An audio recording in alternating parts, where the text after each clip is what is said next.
Hello friends, I am Arpit and now I am here with the third part of Yojana for the month of August 2024. Now in the first two parts, we've covered the following topics. First part, we covered cellular jail, the saga of resistance, in which we talked about that jail which was constructed by the Britishers in Port Blair, popularly known as Kalapani. Then the second topic here was Jambudweep Proclamation. Jambudweep Proclamation was with respect to a proclamation done by the rulers in South India, particularly Ramanathapuram, which is in the present day Tamil Nadu. And it is technically known as the first war of, I would say, independence, but yes, popularly the first war of independence is 1857 revolt. But yes, here, you know, that attempt of arising nationalism all across the country, that is Jambu Dweep. India was referred to as Jambu Dweep in many, I would say, of the ancient texts, was made, but it was not so successful. Then, second part, we covered about untold stories of freedom struggle from Northeast India. Northeast India, which is not known for too much of freedom struggle, but yes, here we saw that how many people from where they were involved in freedom struggle and when they were involved in freedom struggle. Then the second topic over here, which was a very important one, that is contribution of Indian languages in the freedom movement, where the vernacular languages played a very, very important role in spreading the feeling of nationalism in the entire country, whether it be through the newspapers, through the pamphlets, through communications, through speeches, X, Y, Z, anything. And now in this third part, we're going to cover one topic, that is youth consciousness for Indian freedom in Bengal. So Bengal was one of those places which was, I would say, a very important commercial center for the Britishers initially. It was the capital of India, made by the British East India Company. It was most importantly a port town. So, you know, the Britishers depended upon it a lot. And the consciousness among the youth in Bengal was one among the first currents which were experienced during our national freedom movement. Partition of Bengal was obviously a trigger point. This was done in 1905 by Lord Curzon, and that, intensified consciousness among the youth, which was already, picking up before that.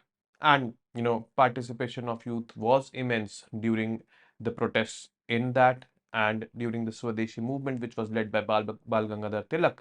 And Bengali people did participate a lot in that. So we can say that Bengal was one of the hotspots of national movements in India during the Britishers. Now, when I talk about Bengal, major center of British colonial rule in India, by the late 19th and early 20th century, discontent against British rule was growing over there. And finally, in 1905, when the partition of Bengal happened, that came out. It was like this.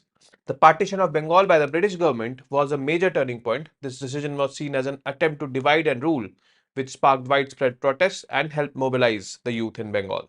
Partition of Bengal, if I talk about it, Curzon's decision, Lord Curzon, the Viceroy of India, partitioned Bengal along the religious and communal lines in 1905. British Raj, seeking to improve administrative efficiency in the large and diverse region of Bengal, decided to divide the province into two separate entities. One was Eastern Bengal, which was dominated by the Muslims. This later on became East Pakistan and later on became Bangladesh. Some part of it, because East Bengal was equal to Bangladesh of today, Northeast of today. And West Bengal was equal to West Bengal of today and some portions of Bihar and Odisha of today. But the lines on which Bengal was divided was religious lines. The Muslim dominated portions went to East Bengal, the Hindu dominated portions came to West Bengal. But the reason given by Britishers for dividing Bengal was administrative efficiency, because Lord Curzon felt that it was becoming too much a larger territory to control this region with huge population. Now, key points with respect to partition of Bengal. The rationale and justification. They argued that the partition would make governance more efficient. That is why they are partitioning it. This was basically the, I would say, justification given by the political and social impact. The partition was viewed by many as divide and rule strategy aimed at reducing the political influence of Bengali Hindus in politics of Bengal. So if it would be partition, then there would be Muslim politicians coming out from East Bengal, which would definitely be diminishing the political influence of Hindu Bengalis over there. So that was political and social impact. Youth responses. The partition galvanized the youth who saw it as an attempt to suppress their cultural identity. This led to increased activism and resistance among the younger generation. The Swadeshi movement was launched. Reaction and protests. The partition led to widespread protest and resistance from Bengali Hindus and the Indian National Congress, who saw it as a move to weaken the growing nationalist movement. So it was like this. Reversal. Now, due to the intense opposition and unrest, the British government reversed this partition in 1911. That has to be noted. Bengal was reunited, but the impact of the partition had lasting effects on Indian politics and communal relations. There was a separate we feeling which started generating among the Muslims as well as among the Hindus due to this partition. This partition was cancelled. Bengal was reunified, but a psychological impact on the people was left by this partition. Maybe this was the plan of the Britishers, but who knows? Legacy. The partition of Bengal is often seen as precursor to the more consequential and traumatic partition of India in 1947. Actually, in 1947, the Hindu dominated areas went to India, the Muslim dominated areas went to Pakistan, and Britishers, by doing that partition of Bengal in 1905, already had identified the Muslim dominated areas in Bengal region. So that was easy for them to, divide. So that division basically came on the basis of religion. Maybe that division was inspired by the division of Bengal of 1905, because that division of 1905 was also inspired by religion, and this division in 1947 was also inspired by religion. So this had been the scenario. Role of youth. What has been the role of youth in it? This group of young revolutionaries embraced the ideas of Western enlightenment and became important in the independence movement. So they followed modern techniques of I would say protesting, demanding their things and all. The enthusiasm was driven by a desire to challenge the British colonial rule. The Swadeshi movement, initiated in response to the Bengal partition, the Swadeshi movement aimed to boycott British goods and promote indigenous products. As the name suggests, this Swadeshi movement was led by none other than Bal Gangadhar Tilak. Now, this was one of the first mass movements in the country before Mahatma Gandhi came in. After Mahatma Gandhi, we see most of the movements as mass movements. But yes, mass movement started with the coming of Mahatma Gandhi. No, it is not true. It already started before. Mahatma Gandhi already got a base prepared by Bal Gangadhar Tilak for mass movements, we can say. Key leaders of this movement: Raja Ram Mohan Roy, also a social reformer, known as the father of Indian Renaissance. Indian Renaissance basically means age of reason, where you're talking about weeding out various social evils and bringing in new, I would say, phenomenons which are more tolerant, more modern.